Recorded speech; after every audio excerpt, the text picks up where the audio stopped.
Yeah, so my name is Yolanda. My pronouns are they, them. I'm a somatic intimacy coach and sexological body worker.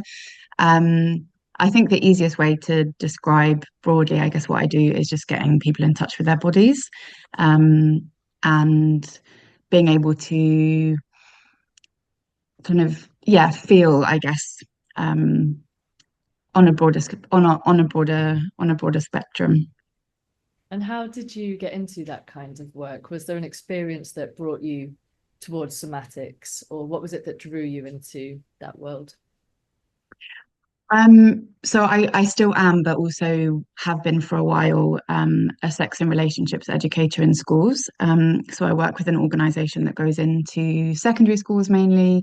And I mean, the work that we do is really amazing, but it just kind of got to a point where I realized that there was something that was missing about what we were doing, or that there's kind of like a broader education that can happen when it comes to intimacy, to sex, um, specifically in terms of the nervous system. So I guess I've kind of been interested in, or had been going to events that were kind of nervous system oriented or kind of like somatic body based, for a little while in the lead up to making that decision. But my work is very nervous system focused. So, yeah, understanding what can be triggering for someone, understanding why or how to kind of move through regulation and dysregulation. Um, and I think just in my experiences of my own mental health journey and someone who's neurodivergent as well, just finding it so helpful to see things from that perspective, from being very intellectual, and focusing a lot on talking therapy or reading, journaling, all of which are super helpful. But having come to something that's been more body based, then just noticing how much of an impact it's had on my well-being overall. So yeah, I guess lots of things all together, not really one particular thing. But yeah, the kind of noticing in schools whilst teaching that there's kind of like an element that's missing if we're only talking about things from an intellectual sort of perspective. Interesting. So basically, it's bringing it down from the head and into the body when you're working with people in their relationships. Yeah. And when you're working with the queer community in particular, have you noticed that this is perhaps more of an issue, this disembodiment, or does it present in different ways? Um, this kind of need to regulate more on a nervous system level. Um, Yeah, I mean, I think the more marginalized identities you have, the more it is possible that you will have a lot of um, like mental health difficulties, or just generally, um, yeah, kind of struggling to be able to regulate if you're getting messages from the world generally about um, your identities, and it might not be super safe for you to be moving through the world as a queer or trans person. Um, so I don't think it necessarily is something that gets it's not different in the sense that that can kind of happen to anyone regardless of um, sexual orientation or background. And I think it's very normalized in society to kind of be doing things from the head and be thinking a lot and instead of feeling as much. But I think there's definitely, yeah, when you start talking about the intersections of marginalized identities, then people have or can have more trauma, people can have more difficulties that they're moving through. So I think in that sense, the challenges or the presentation of it can be more nuanced, I guess. There's more kind of um, more to work with. And so have you been finding that when you're doing this kind of somatic work with people, are you finding that they're experiencing shifts, that they're able to land in themselves a little bit more and have a different experience of their bodies and their relationships? Yeah, definitely. I mean, it obviously varies person to person, and people can kind of take a little bit longer to get somewhere. But I think it's something, it's not even a learning necessarily. It's a remembering, because we have a lot of bodily awareness that kind of gets taken away from us at some point or gradually.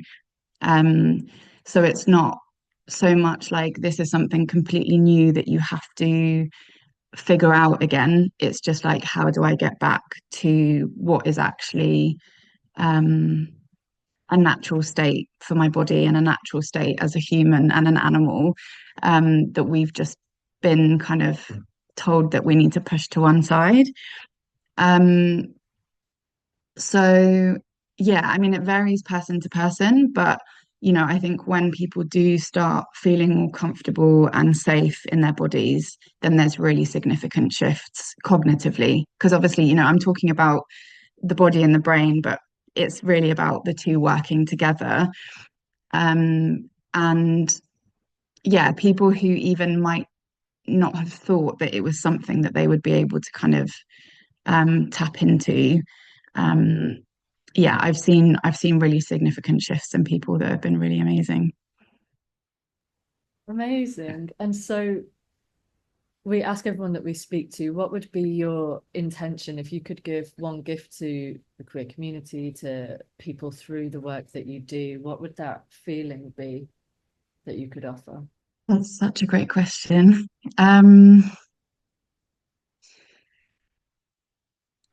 I think, I mean, what I do is very much about connecting or reconnecting to your aliveness, like just feeling alive, just and whatever that means for people, experiencing more joy, experiencing more pleasure, expanding capacity, although it sounds a little bit odd, expanding capacity to feel like more difficult emotions or challenging emotions, because the more you can feel those, then the more you can feel excitement, joy, pleasure. So, yeah, just feeling more alive, feeling more alive generally, feeling more alive in your body. Um, yeah, sending that all to the queers. I love that. And so you're doing a workshop on somatics for self-compassion, embodying self-compassion, in a month or so. And would you mind giving us a little description of what people can expect from the workshop, whether they're joining us live or if they're watching it in our resource library?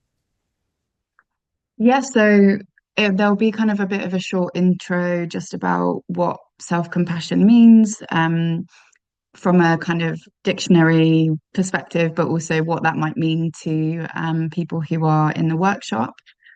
And then there will just be guided self-touch. Um, Everything's an invitation, so people can choose to do what I'm doing, or it might feel that people might want to do something else or feel drawn to yeah, touch or kind of be with themselves slightly differently to what I'm suggesting, and that's all good. Um, but the idea is basically to be with what it is that you're noticing in the body as I'm kind of guiding things through, and just how do you bring compassion to that? How do you bring kindness, understanding, awareness to whatever it is that's arising, which might not be easy. You might have a wonderful time, or you might have stuff that kind of comes up that might feel a little bit chunky. You might feel sadness, whatever it is that's coming up. How can you be with that? And how can you bring compassion to whatever it is that you're noticing? We're really excited to be part of the workshop with you. It sounds amazing. Where can people find you on Instagram, or do you have a website? Yeah, both. So my handle on Instagram is at soft sentience all together, and my website is softsentience.com. I also have a Substack. The link to that is in my Instagram bio. So yeah, lots of ways that people can kind of keep in touch or keep up to date with what I'm doing. Brilliant. Thank you so much.